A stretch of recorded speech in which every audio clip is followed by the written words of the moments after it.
Namaste to all of you. This is Kaustubh Bomar and I am welcoming you again in the 10-minute talk series by me. This is the talk number 11 and today's topic is very interesting and it is the science of paranormal world, dark matter and dark energy.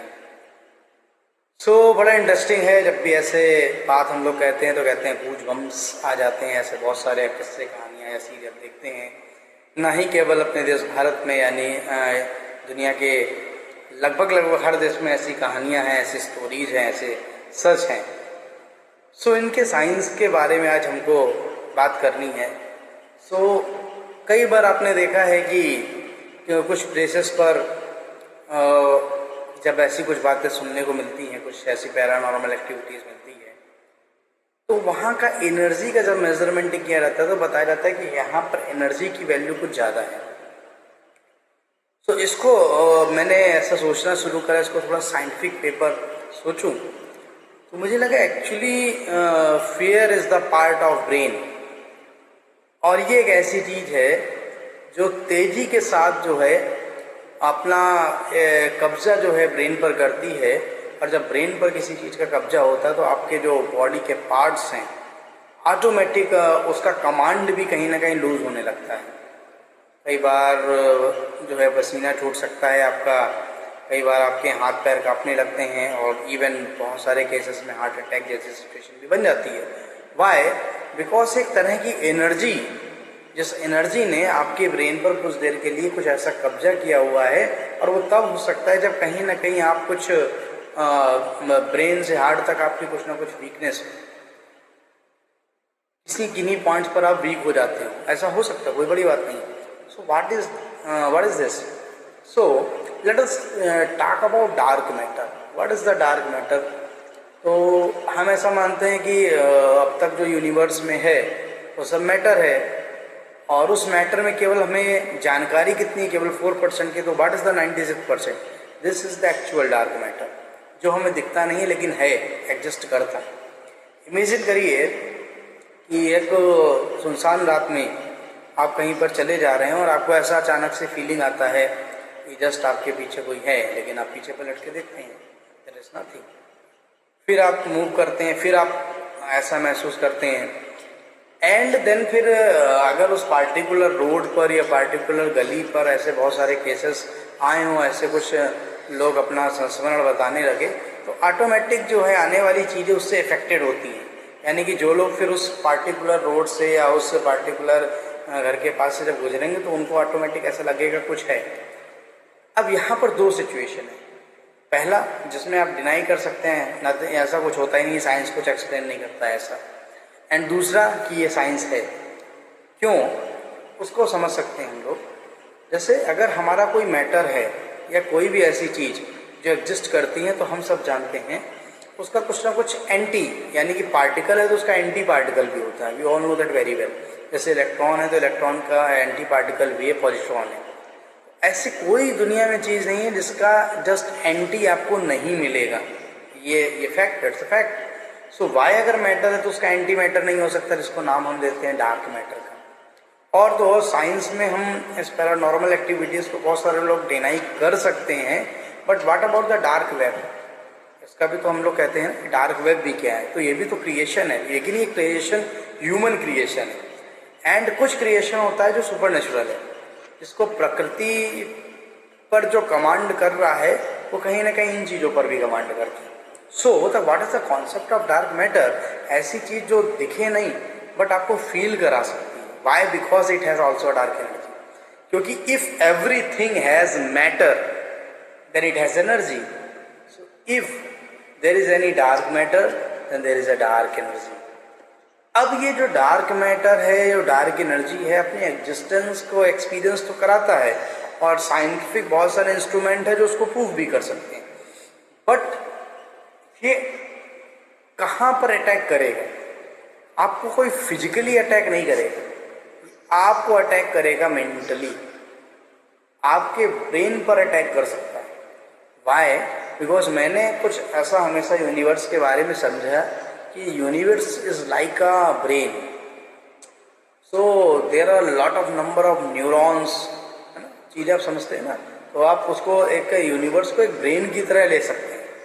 अब उस brain में कहीं कोई एक ऐसा part है जो उसको पूरा क्या कर रहा है, कमांड कर रहा है। अब जब हम ऐसे कोई इमेजिनेशन करते हैं तो अगर कोई डार्क एनर्जी है तो वो क्या करेगी, उस पार्टिकुलर ब्रेन पर पूरा कब्जा करती है। और ऐसे बहुत सारी साइंस फिक्शन मूवीज भी हमने देखी हैं। तो ऐसा कहीं ना कहीं जब हम उसको साइंस से रिलेट करते हैं इस पैरानॉर्मल वर्ल्ड को, तो हम dark matter and dark energy को छोड़ नहीं सकते हैं। एक्चुअल में it exist, but it's just dark matter and dark energy जो कि सिर्फ आपके ब्रेन की एक्टिविटीज़ को इफेक्ट करती है। And we all know that हमारा सारा जो ब्रेन काम करता है, ब्रेन की वजह से हमारे सारे बॉडीज के फंक्शन काम करते हैं। एंड अब ऐसा कि आप तो उसको समझना हो तो और आसान भाषा में कैसे समझे कि एक व्यक्ति जो बहुत शांत आपको देखने में लगता है, बहुत ज़्यादा शांत है, लेकिन अगर उसको पार्टिकुलर सिचुएशन में जब गुस्सा आता है तो वो बड़ी सी बड़ी चीज़ को भी जो है आप देखेंगे पल भर में हिला देता है। यानी कि जब कोई बहुत ज़्यादा गुस्से में हो, कहते हैं एड्रेनलिन हार्मोन का जो एक तरीके से रिसाव वो बहुत ज़्यादा होता है, तो वो क्या करता है कि आप 4 लोग 5 लोग मिलकर भी उसको रोकने की कोशिश करें तो रुकता नहीं है। Why it is happening? Because of the brain. Brain knows the power of every part of the body, and but all parts working in limitations. But many time in many situations they works as beyond limitations. और उसके नुकसान भी होते हैं। कई एक situation में paralysis भी हो सकता है, बहुत ज़्यादा अगर ऐसी सिचुएशन हो। It's a fact, so you can not deny the paranormal world और paranormal activities because science also prove this. But actual it is not made by human. Actually it is made by not just nature, it's made by supernature. But we don't know about what is the supernature. हम वहाँ तक पहुँच ही नहीं पाए। We are only playing in a chess board. We are playing in a just chess board. That's our story. It starts from supreme king and end on a सिपाही। एक सिपाही पर जाके हमारी स्टोरी खत्म हो जाती है। Actually we are in chess board, लेकिन उस चेस बोर्ड के बाहर की भी दुनिया है। सो इसलिए मैंने इस टॉपिक को आज इंटरेस्टिंग से topic dark matter and dark energy को सुना, सेलेक्ट किया। ये कुछ मैंने पॉइंट्स भी रखे। इसके अलावा ऐसे बहुत सारे साइंस के फिनोमिना हैं जो आज भी हिडन हैं, जिनको हम समझ नहीं सकते हैं या समझने में हमारे पास कठिनाई है। हमें कभी नहीं भूलना चाहिए, हम कभी नहीं मान सकते कि वी नो एवरीथिंग, बिकॉज हम लोग थ्योरी ऑफ एवरीथिंग को नहीं जानते। अब आप कहेंगे what is the theory of everything? तो थ्योरी ऑफ एवरीथिंग कहते हैं कि just after the big bang and in the duration of 10 to the power minus 37 second only one force exists. We all know that there are 4 types of force: gravitational force, electromagnetic force, weak nuclear forces, strong nuclear forces.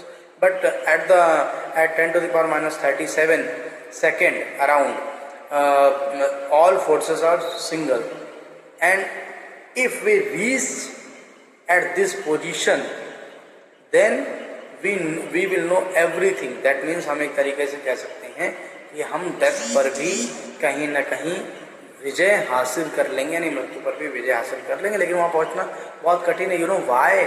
Because वहाँ पर जो energy है around 10 to the power 43 giga electron volt, इतनी higher energy चाहिए होगी और इतनी higher energy produce करना फिलहाल जो है ह्यूमन के बस में नहीं है। किसी भी आधार पर वैज्ञानिक इतनी ऊर्जा को शायद बना नहीं सकते हैं, क्योंकि इतनी एनर्जी पर ही हम फोर्सेस को बाइंड कर सकते हैं। सो ऐसे बहुत थ्योरी लंबे समय से चली, जैसे इलेक्ट्रिक फील्ड और इलेक्ट्रिक फोर्स और मैग्नेटिक फोर्स को मिला गया, इलेक्ट्रोमैग्नेटिक फोर्स मिला गया। देन फिर उसको वीक न्यूक्लियर फोर्स के साथ मर्ज से करके इलेक्ट्रो वीक फोर्सेस बनाया गया। देन फिर इसका एक ग्रांड यूनिफाइड थ्योरी के अंडर में इसको ले जाके ग्रेविटेशन फोर्स के साथ मर्ज करना बहुत टिपिकल हो रहा है, हम वहीं पर नहीं पहुंच पाए। देन हम लोग थ्योरी ऑफ एवरीथिंग के बारे में कुछ कह नहीं सकते। सोचिएगा इस बारे में।